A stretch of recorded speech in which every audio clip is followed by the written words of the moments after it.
Yo guys, what is up? In this video I want to go over my build I'll be playing in 3.16 along with some checklists for what I have written down for what I want to do as we progress through the acts, as well as some in-game goals as well. So let's go ahead and get into it. For 3.16 is a toss-up between Spectral Shield Throw and Spectral Helix. I'm going Spectral Helix.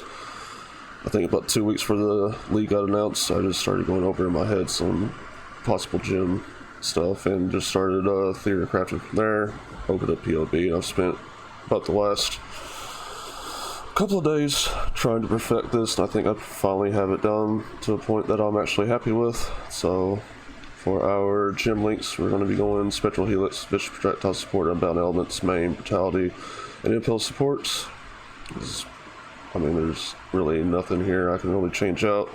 I'd like to go Life Tap, but removing any of these seriously hurts your damage. For our first 4 link, we're running Whirling Blades, melee fizz damage, faster attack support, and Life Tap support. We're not using Fortified because we're going to be running a champion, and I know that the Fortified changes have hurt champion a little bit, but it's fine. I think this will be fine the way it is. As for our next 4 link, it's all of our auras. We'll be running Pride with Vitality, Precision, and Dread Banner. This was something I kind of changed at the last minute. I was running Hydrosphere, and I started sitting and thinking that Hydrosphere wouldn't really work well with this build, so we decided to run Dread Banner, and with changes to the tree, running more auras is a lot easier than it was before. So we're mainly running Pride for its increased fizz damage on enemies and its stacking effect, Vitality for the life regen, and Precision for the crit, and Accuracy, which gives us almost 100% chance here, and this also allows us to get a very good Watcher's Eye, triple mod Watcher's Eye, and I'll go over that in a second. Dread Banner gives us more damage with Impel. Impel works well with Champion, and you'll see our Ascendancy here in a sec. As for our last 4 link, we're running Corrupting Fever with Efficacy, Brutality, and Swift Affliction Sports. I ran this on Shield Throw, and it worked really well, especially on bosses.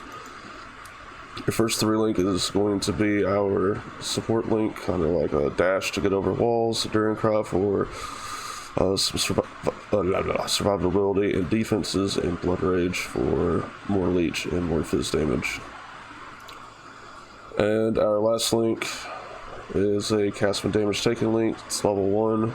The reason why we want this to proc as much as possible. Run the Sniper's Mark at level 2, which is going to have enemies take more damage from projectile hits, and we run level 2 Valve Molten Shell again, so this can stay up constantly, and we'll be able to stack souls a lot quicker for the reflect on Valve Molten Shell. And we're running Commandment Blades on our gloves for the fizz damage over time buff. So before I get to the tree, we're running Soul Lunaris for maps, just for the projectile and fizz damage reduction, and Soul of Ruthcall as well for the fizz damage reduction and reduced attack speed. If we're going to be bossing, we're going to be running Arakali and probably Urslotha, most likely. So as for the tree, we go the attack speed route, give us some life defenses here. I have this broken up by level, but I won't get too far into that. And I have a few trees here running with swords and axes, kind of trying to see what's going to work out the best. But pretty standard stuff. We go for the Cluster Jewel here instead of having to go up here for armor. It just gives us more evasion there.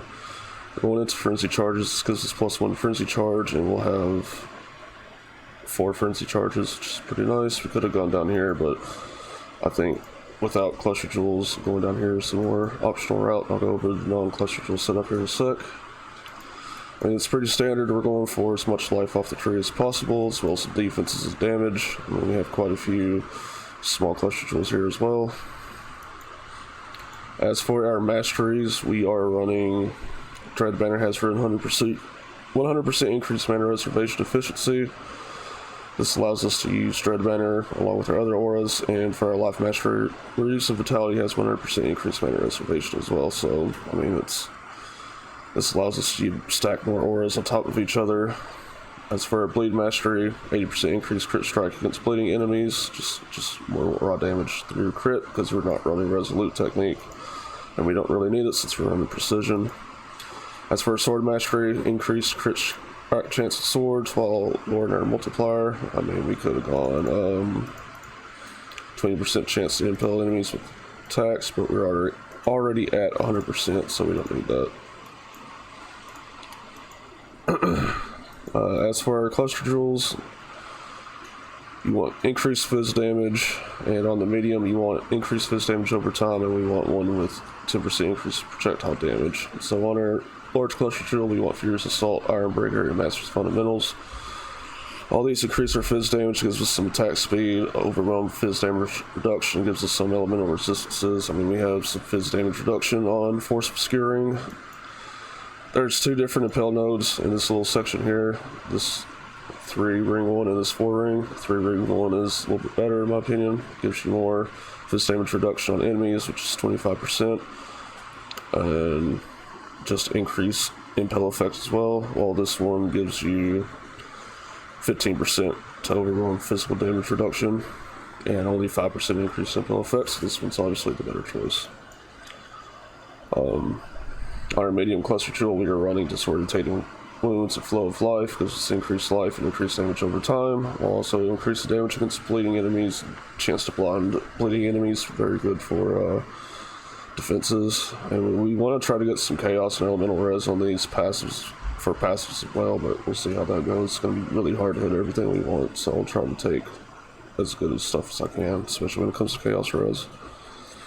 For our other one, we're running increased projectile damage. Again, we really want chaos res and elemental, but we're running Repeater and Streaking Bolts. Repeater increases our projectile damage by 30%, gives us attack speed, while Streaking Bolts increases projectile damage by 35% and gives us 10% chance to taunt enemies on projectile hits. I mean, it's pretty good, gives us a lot of damage just through projectiles. And our Watcher's Eye we really want has increased attack damage while affected by precision. Our impels inflict 2 additional hits while using Pride, and we gain life on each enemy hit while using Vitality. This is pretty fucking strong, not gonna lie. I think before we get this though, we're probably going to go into some Life Leech, because without this, I mean, we're just not gonna have a whole lot of sustain through life. Yeah, that's pretty much the gist of all this. If we're not running a cluster, we kind of stay away from this part of the tree. I mean, we still use the same, same masteries there. The only difference really is we have 2 sword masteries, and if I look here, I think we don't really need that one, so I mean, we could change this to offhand accuracy, and that will probably increase it or some shit like that. I don't know. I didn't really think about that when I was going back over this tree, but something else I didn't mention, we go up this way as well. We're also using Iron Grip because we want to take advantage of all the strength nodes we have over here, all the strength stacking we get from it. It gives us quite a nice damage boost as well. But we come up here, grab the life and armor. The main difference between this tree and, say, the Sword Cluster tree is we aren't going into Heart of the Warrior, whereas on the No Cluster tree, we go into Heart of the Warrior instead of going for this node right here. And we also pick up Razor's Edge, as well as gain another Frenzy Charge as well. And so, I mean, pretty much everything else is the same. We just get a little bit more defenses here. We wanted those defenses to hit cap, so because we're not really using Watcher's Eye. Well, if we are using Watcher's Eye, we'll probably replace one of these gems on the tree. So, as for gear, where is it? Yeah, before I go into gear, let's go into configuration here. So, I didn't have any of this checked before. All this is on normal enemies, and if you look at Awakener, we're still doing about 600,000 damage total. Probably for like each projectile, it's like 3 or 4 projectiles, so that's over 1 million damage. And now if we activate all of our skills, we place our banner down, hit max stages there. It's like 5 stages or some shit, our damage goes up a little bit. We go maximum effect and Pride, increase our damage by 100,000, which is very nice. If we activate our Frenzy Charges, increase our damage to 200,000. We'll have Onslaught, what? Add fortify. We will have. We'll be on consecrated ground. I feel like I'm missing something. Have you impelled enemy? Yes. Enemy bleeding? Yes. So we have 894,000 damage on Awakener without cluster tools, and if we go cluster tools, that easily goes over 1 million damage on Awakener. So just regular mapping, you know, it's almost 1.2 million damage hit. As for gear, we want to run double Harpy Rapiers just for the increased global crit strike multiplier. It's 70% chance just between these two. Elder Influence, that way we can get some of those nice bleed effects from Elder.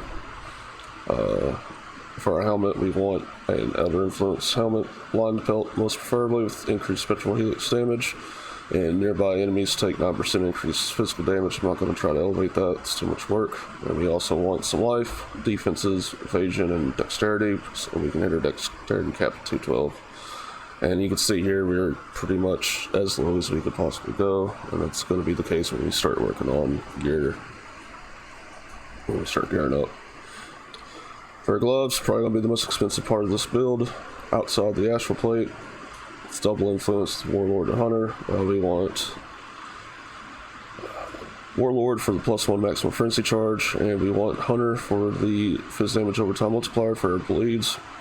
You also want to get some phys damage, attack speed, life, and resistance on these gloves as well. Boots, pretty basic, just 2-tone boots. Life, resistances, projectiles pierce to additional targets, bleeding, inflict damage 9% faster, again, Hunter stuff. Neck piece, again, we're just trying to fill in dexterity and intelligence for other stuff, as well as getting the phys damage overtime multiplier and +1 to all dexterity skill gems. It's a very nice neck piece to have. For rings, we're running steel ring, as much phys damage as possible, trying to fill in the spaces on stuff we actually need, like mana, life, and phys damage, and elemental resistance. That's why we're running amethyst ring, but these warlords enchanted for the increased bleed duration. I know I didn't put it on this one, but it's whatever. Running amethyst because I want chaos res, and we're going to try to get as much chaos res on this ring as possible, just for bossing. For our belt, we're going to run Elder Influence, Stygian Vice for the increased phys damage, want some life, resistances, mana, 30% increased projectile attack damage during any flask effect. We really want to just try to fill in our resistances where we can between all of our jewels. So, and for our Abyssal Jewel, we're going to be running, we mainly want max life and phys damage with sword attacks as well as dexterity. That way we can, again, try to just hit that 212 dexterity cap we have with swords. As for flasks, we're going to be running Onslaught Flask with, well, this is a health flask with removes burning when used, instant life flask, an Onslaught Flask with increased charge duration and attack speed during flask effect, a sulfur flask with reduced charges used, and we get immunity to freeze when used, so this is just mainly to break away from freeze. Quicksilver Flask of Inertia, just reduced charges used and 21% chance to avoid being stunned. It's kind of annoying to use your movement speed flask and then get stunned by like a Roa or some shit after you use it. That's why we're using this. And then our Granite Flask of Iron Skin, we have 54% increased armor during flask effect and increased duration. This is kind of just more defenses on top of defenses. That way we can take a big hit. That's where most of this armor's coming from. See if we take that off, we're down to 7,000 armor. So I mean, if we take all this stuff off, you really see where a lot of our damage really comes from this flask. So. And again, during flask effect, we have increased projectile damage because of our health. Jewel's pretty basic. We just want max life and try to stack strength or dexterity where we need it. So that's kind of where we are there. I do have another weapon set. We use runic hatchets. Again, we have an axe tree set up. Axes look like it's probably going to be the best choice for this build, but we'll see once we start getting into in-game and all that stuff. The most expensive part of this build is obviously going to be this Walter's Eye. I think this is going to be like a 40-50x investment if we can actually get one. If not, a lot more expensive than that. This is really good in my opinion. And for the flashbang, here's our checklist. For Act 1 to 3, we're going to try to get some decent gear, capture resistances by the end of Act 3, and do the Labyrinth at the end of Act 3. Speaking of Labyrinth, let me hop back over to POE. I didn't go over my Ascendancy. Our Ascendancy, we're going to go Unstoppable Hero into Fortitude, get these two first, just for the increased attack speed and armor. While Fortified, we get some fortification there. Then we're going to go Master of Metal for our third Labyrinth. This is where a lot of our damage is going to come from, so if you take this off, we lose 300,000 damage, so it's very important that we run this. Like I said, if we take it off, it's just insane how much damage we lose. And then after Uber Lab, we're going to go to First Strike, Last Fall. It's mainly just another layer of defenses. If the enemies are permanently intimidated when they're on full life, then it's just less damage we're taking overall. So, flashbang warning. But for Act 4 to 5, we want to find DPS and life upgrades where needed, as well as be fully resistance cap by Act 5. This won't be that hard at all. Getting resistance cap for the first half of the game is pretty fucking easy. So, at 6 to 8, we're going to re-gear to get back into positive resistances, try to fill in the holes and just get better gear. We're going to do the Labyrinth at the end of Act 8. I believe this will get us our fortify. So, and if we're not resistance cap, we're going to keep working towards that resistance cap and get decent gear for Act 9. Now, if we have enough damage, defenses to sustain through the first place in Act 9, then we'll be fine in game. I noticed this league with Molten Strike versus Totems and Shield Throw, I had a whole lot of trouble with getting through the first part of Act 9, and this is kind of where my concern falls. If we don't have the damage or defenses in the first part of Act 9, then we're going to be slowed down quite a bit. We're also going to keep working on some level upgrades, as well as working towards being resistance cap for Katava. So for the end game, our checklist gets some small upgrades to hit resistance cap if we aren't resistance capped. We want to have all of our 3 links and all of our 4 links on all of our gear. We don't want our 6 link yet. It's going to be quite expensive to get the 6 link. But as long as we have 4 links, we'll be fine. This one's the big one. This is going to be what gets us into mapping quite easily. So I think we are going to start with Heist before we head into maps to make some currency, because we want to start working on Atlas progression and currency making methods once we hit mapping, and the faster we do maps, the better. We also want to save up for a 6-link chest, and something I don't have listed here is we also want to save up for a card blood cannot be inflicted on this gem as well. Doesn't matter how good it is, we just want that, as long as it gives us some decent stats to use. Once we have our 6th link and we're in yellow tier maps, we can do Uber Lab once their gear feels comfortable enough to do.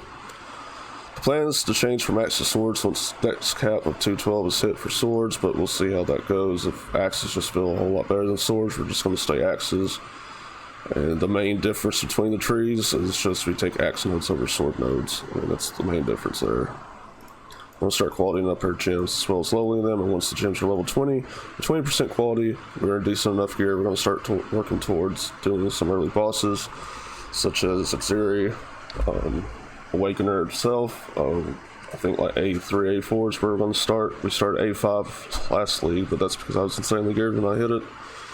But I think A2, A3, A4 is kind of where we're going to start with Awakener, and we definitely want to try to do Atziri to get the Atziri's Promise Flask, because between the Quicksilver and that on bosses, I'll be using Atziri's Promise instead of Quicksilver. So, in-game goals, or not in-game, our goals for this league is to become more proficient at crafting and learn different crafting techniques outside fossils. Now in 3.15, I use fossils quite a bit, and I noticed it really wasn't efficient for what I was doing. I could have been more efficient with what I used, but I'm still learning how to become a better crafter. I want to learn more about advanced currency making methods, like how to make currency more efficiently versus what I've been doing. Like I was making quite a bit of currency a lot more efficiently towards the end of Expedition League, and I just want to keep improving on that. my goal for this, another goal of mine this league is to kill A6 Awakener. We killed A5 last league, and we wiped to A6 a couple of times, including one time on stream. I want to kill Shaper and Elder as well. I killed them both last league, so if I don't kill them this league, I'll be pretty disappointed, but I only have about a month, 2 months of play time this league due to Final Fantasy in 2042 coming out, so there's going to be a lot of... I'm not going to have as much time on this league as I did previously.